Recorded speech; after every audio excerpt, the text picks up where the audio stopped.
From my 15 years of experience, it's most useful to separate well-being into three main categories: physical, mental, and social.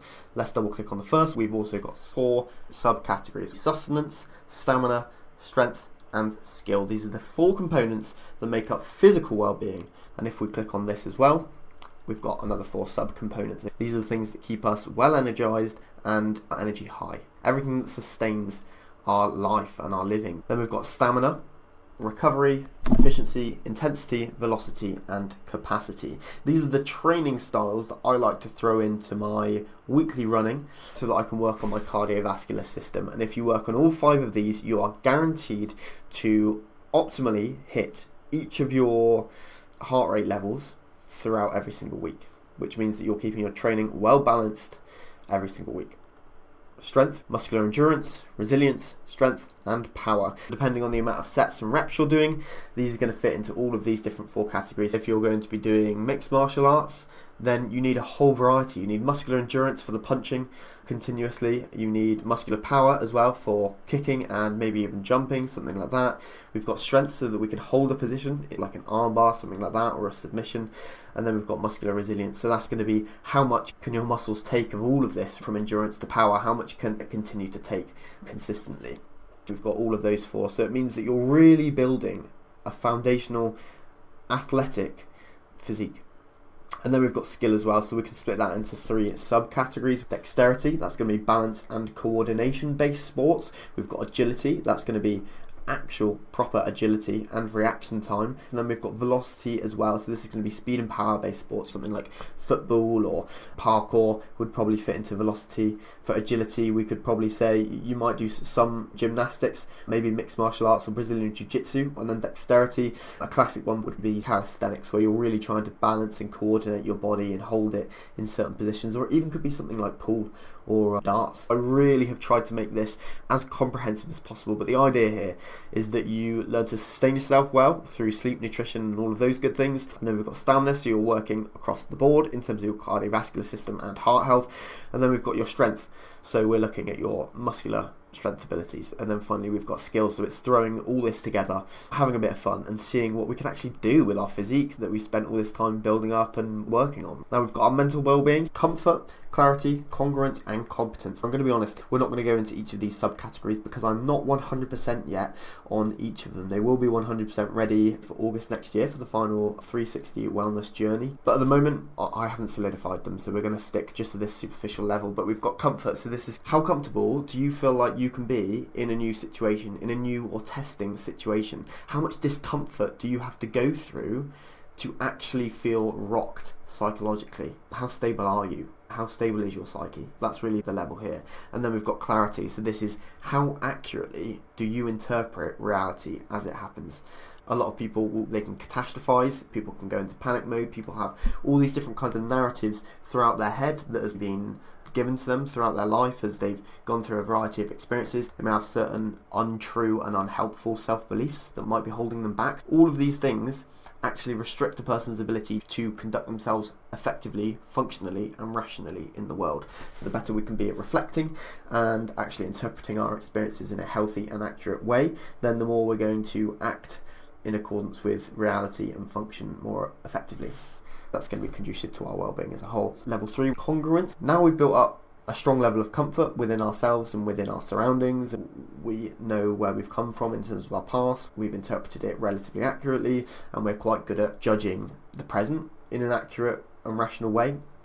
Then it comes to how do we actually live in accordance with our own values so that we feel like life is highly meaningful for us. That's going to feed into our sense of resilience. It's being true to yourself, if I had to summarise. Competence. How effectively can we actually make our ideals a reality? How can we actually become efficient human beings at what we do? Not just function, but thrive.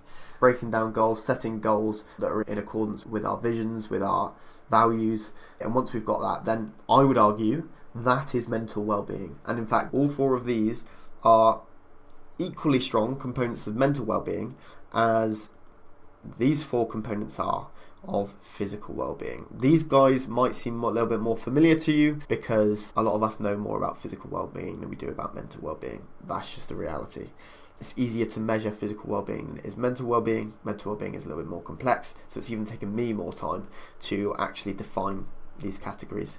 Finally, social well-being. We are getting through it. Again, this is a comprehensive wellness breakdown. So what does well-being actually mean? Hopefully, it might take you a few times to watch this video, but after that, you'll have a firm understanding of what the heck well-being even means. And maybe you can start treating your own life a little bit like a Sims game. And here are all the subcategories of what you can max out on. We've got regulation, elevation, contribution, appreciation. I see this as a sunflower. This is the final macro component to well-being, all right? So if you think of regulation, that's going to be the roots of a sunflower. Say if rain comes in or we need soil to soak in all the nutrients. These are the things that sustain our social life and our lifestyle. That's the roots. And then we've got elevation. The stem of a sunflower represents growth, personal development. How are we going to improve our life?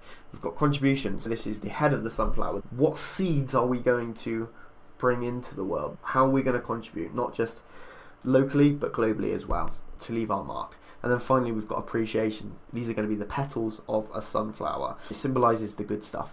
What's the beauty in life? We need time to appreciate that too. Let's quickly delve into the regulation subcategory. I have pinpointed 5 subsections of social regulation: physical, material, temporal, relational, and financial. If you can take care of all of these 5 things, then you are well on your way to solidifying your social well-being.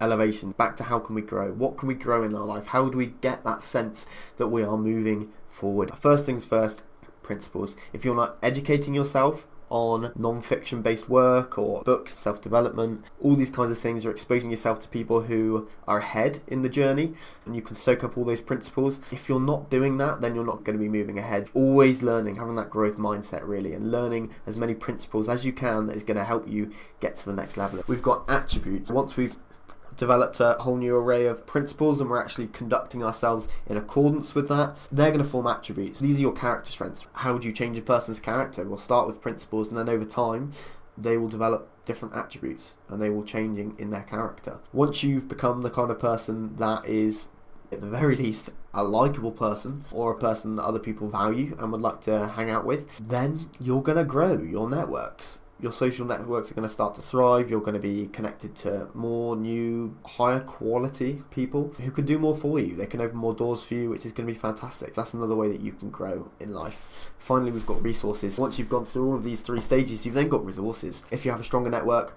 you're almost certainly going to have access to way more resources. If you have access to way more resources, you can be more influential, and the more principles that you continue to gain, the more effective you'll actually be at applying those resources. That's social elevation, one component of our well-being as a whole.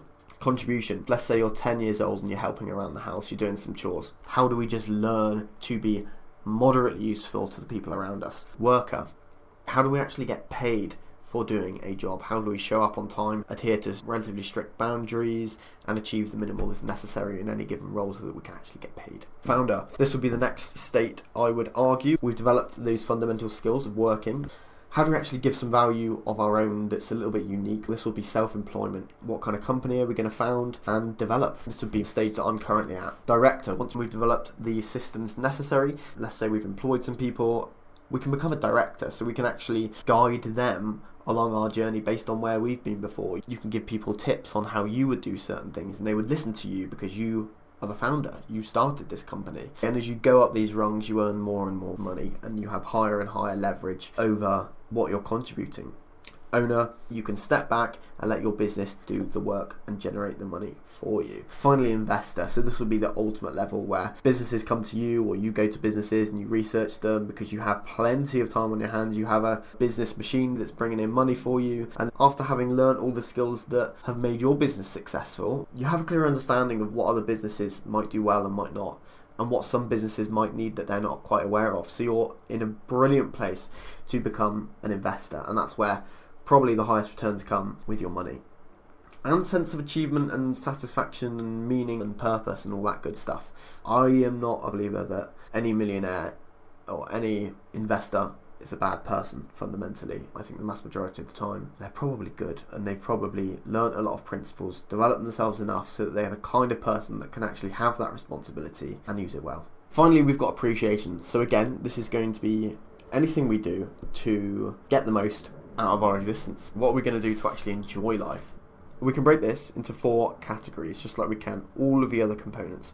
Physiological, that's going to be something like a massage or having a really nice meal that engages the senses, going to an art exhibition, something creative. This would all fit within the aesthetic category. Intellectual, educational stuff, anything non-fiction that is going to push you outside of your comfort zone, even going to a museum, something like that could all be part of the intellectual category. Emotional, this is going to be entertainment, watching a good old movie, reading some fiction, anything that really gets us emotionally involved. A good story is a superb way of doing that. And then we've got behavioural escapism, anything that brings us outside of normality. Going on holiday, engaging in some activity or adventure, perhaps even reading a book that might be more immersive. Recently I bought a visual book and then you have to listen to the audio, so there's some music going along with it, and it sucked me outside of normal reality and threw me into this different world. It was that form of escapism. It's usually something that you have to properly engage with or be a participant of. So they're the 4 primary subcategories that actually help you enjoy and get the most out of your life. If we go back here, we've done it. Physical well-being, mental well-being, social well-being.